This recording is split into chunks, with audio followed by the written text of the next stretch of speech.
Hello and welcome back. I get a lot of questions regarding suspended and add chords and what are the differences between them, and because they can sound very similar, and I want to clear a few things up. So as you're learning the suspended chords and the add chords and you're starting to use them and pepper them in and use them in your songs, you should know the differences between them and what's going on. So I wanted to clear that up.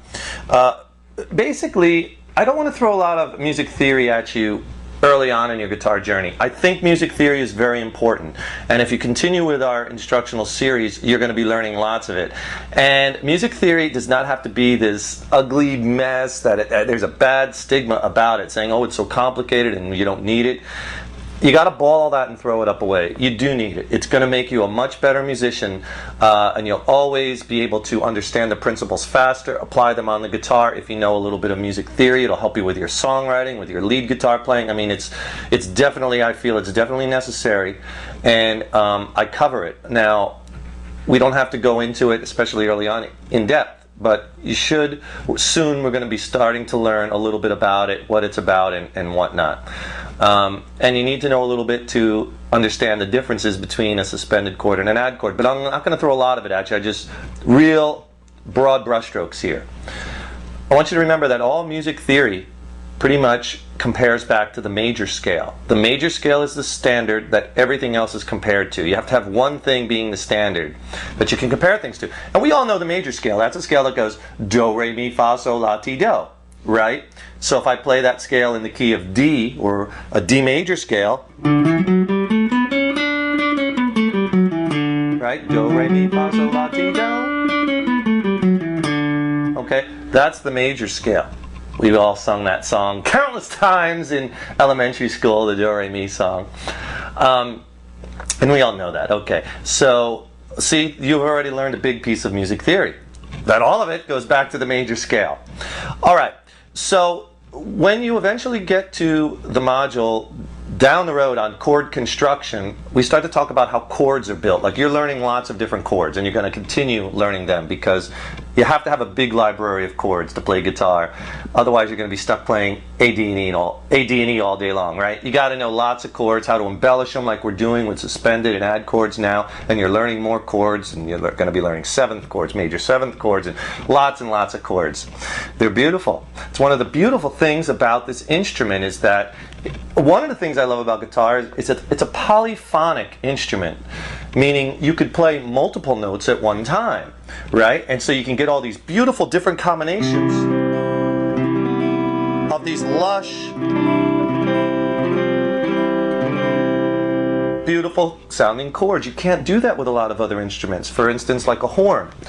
With a horn or a saxophone or clap, you're blowing one note at a time. You can't play 5, 4, 6 notes at a time on those instruments. Now, don't get me wrong, I'm not knocking horns. I love them. I think they're awesome.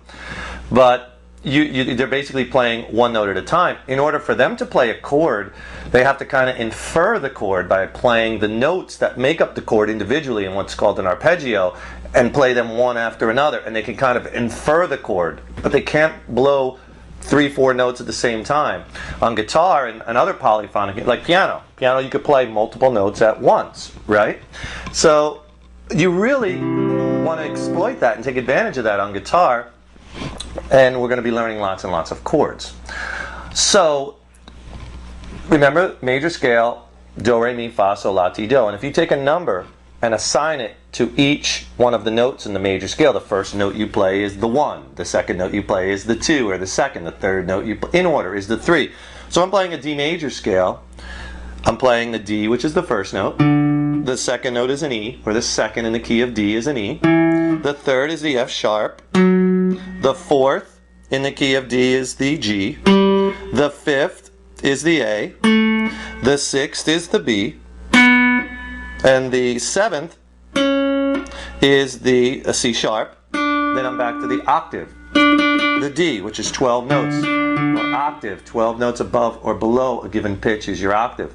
In this instance, it's 12 notes higher. So I have my low D, then I have 12 notes up. See, then I have another one up here. So those 7 notes make up a D major scale.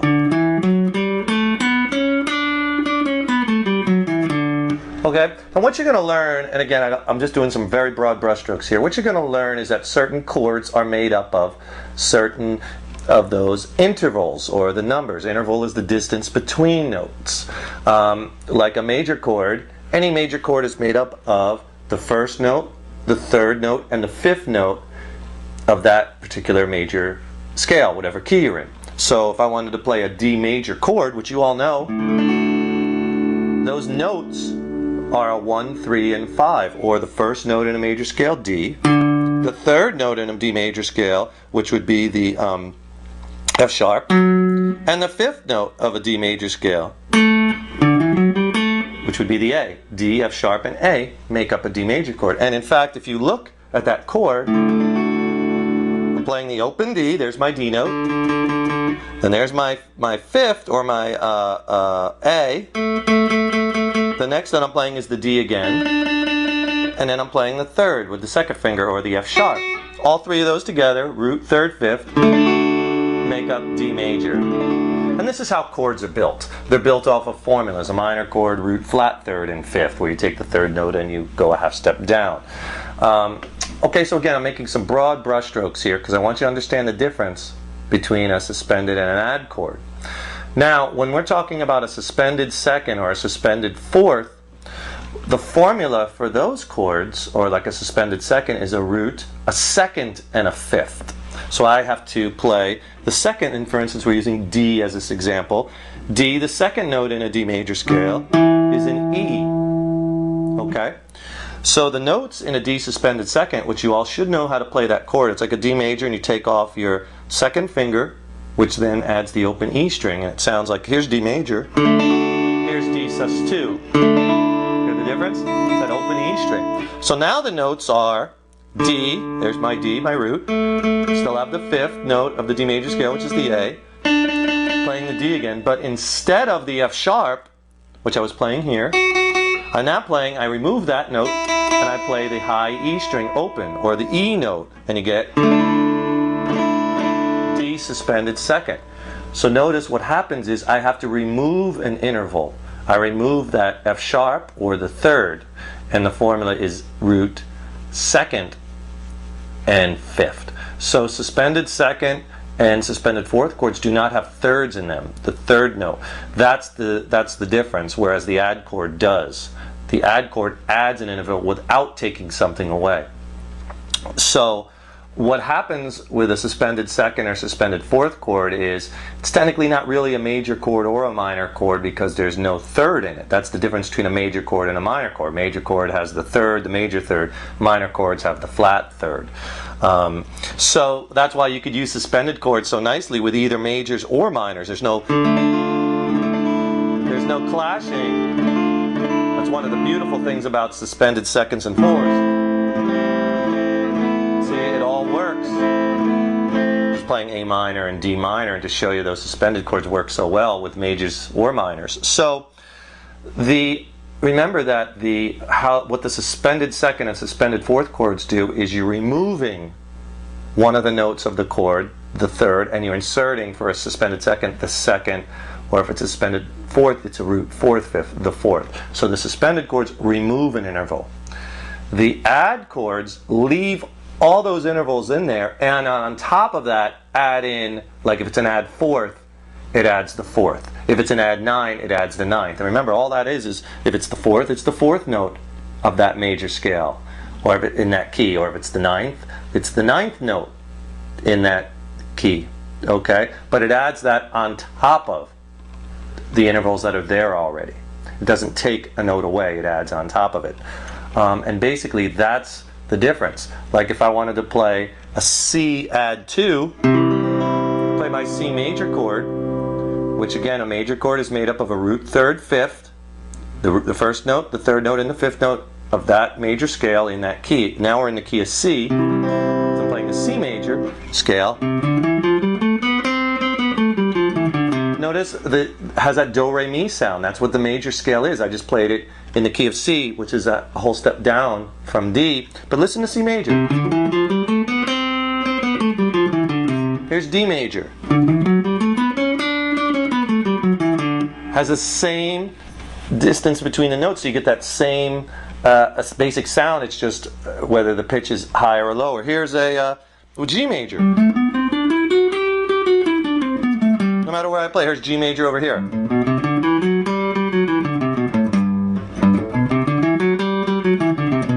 Drill that major scale sound into your head. Again, I'm developing your ear here. We're planting seeds, right?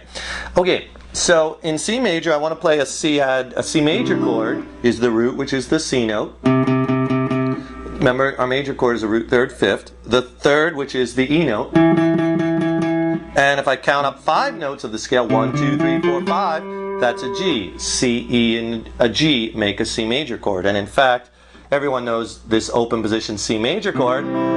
Here's my C on the 3rd fret of the A string. There's my E on the 2nd fret of the D string. Then I play my open G string. And then I just repeat the same notes. I'm playing the higher C with my first finger on the B string, and then the open E string. C, E, and G. So if I want to play a C add 2, I have to leave those notes in there, the root, the 3rd, and 5th, and then I have to add the 2nd in the key of C, or if I want to play C add 2, the 2nd note is the D. So I play all those same notes, and I just add a D. We'll add it right there on the B string on that 3rd fret. So I'm no longer playing with my first finger on the B string, that C note. It's not removing it because I have the low C, remember, see? Because a lot of these chords you're going to be repeating the same notes. Okay, so that is a C add 2 because I have those same intervals still in there, the root, the 3rd, and the 5th, and I'm adding on top of that the 2nd, or the D note. And that's why that's an add chord. Beautiful chord.